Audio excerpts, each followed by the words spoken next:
L'Italia, si sa, è un popolo di scrittori. Se anche tu hai avuto sempre un libro nel cassetto pronto per essere scritto, ma non l'hai mai scritto, potrebbe interessarti scrivere la tua storia non solo per un libro, ma anche per internet, per un videogioco, oppure per un film.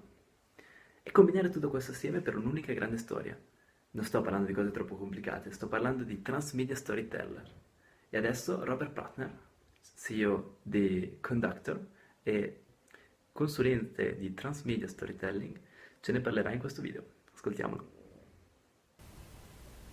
Transmedia storytelling is telling a story across multiple platforms and doing it in a way that the whole experience is greater than the sum of the parts.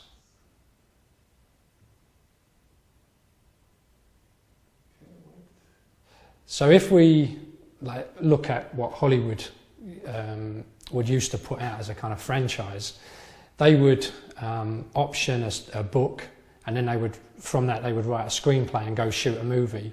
And often what would happen is that people who read the book would be disappointed by the movie because it didn't really expand their knowledge, it didn't really introduce anything new for them, and it was always a disappointment. And we saw the same when Hollywood decided that they would franchise out movies into games. And so often these games were like really poor imitations, you know, of the movie experience. And the sort of like the thinking behind transmedia storytelling is not to adapt the story, but to tell something new. And so we think of these individual stories as being part of a larger story world. And now what we find with things like Assassin's Creed or Star Wars, for example, each of the movies tells a different sort of chapter in that bigger universe. If you look at Star Wars, they've got all kinds of different things now, from games to online games and so on. And each platform basically gives us a new insight into this bigger world. Ma ora andiamo più in profondità nella questione. Ci sono diverse tipologie, categorie per analizzare questo nuovo Transmedia Storyteller. Categorie e tipologie analizzate da Robert Pratt nel suo libro Getting Started into Transmedia Storytelling, che trovate tra l'altro gratis su internet in formato PDF. Sentiamolo. When I first started explaining transmedia to people and the different types of transmedia, I tried to do it in relation to something they might be already familiar with. So because people are more familiar with franchises, the idea that there's a prequel and then the main event and then there's a sequel, what you can see in transmedia is that rather than maybe like they're all like a trilogy of books, instead of writing the first book, we make that a web series, and then instead of doing that sequel, maybe we turn that into a game. And what would make that transmedia rather than just a regular franchise would be that the experience of the audience as they move from web series to movie to game is one of increasing satisfaction because they're learning something more and it's giving them deeper insights. But there's a different type of transmedia, one that takes one particular story and tries to expand it across platforms. And an example of that would be an alternate reality game.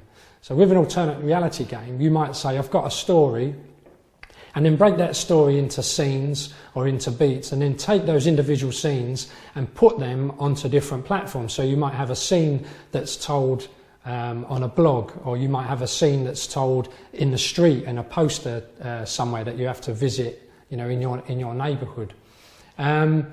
So that was like an introduction, one way of seeing transmedia as being different.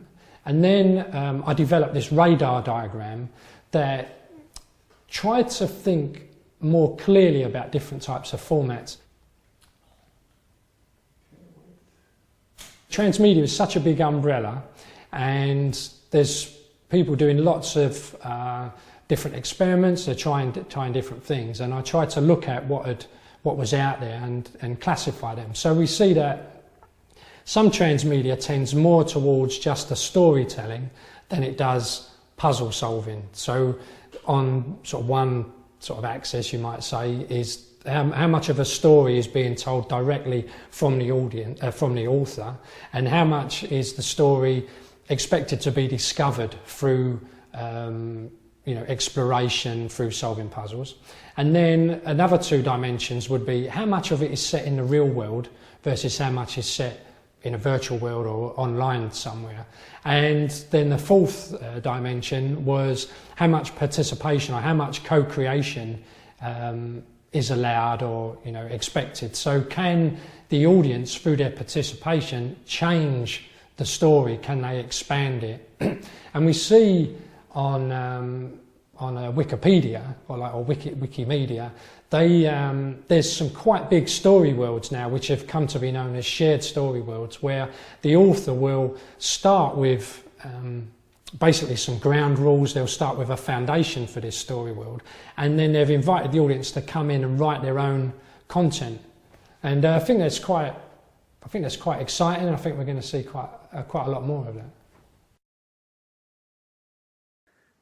Ci avete fatto caso? È qualcosa che già c'è, già in atto, ma riserva ancora enormi potenzialità. Cosa possiamo fare? Stiamo a vedere. Noi intanto ci vediamo al prossimo video e che la forza sia con voi.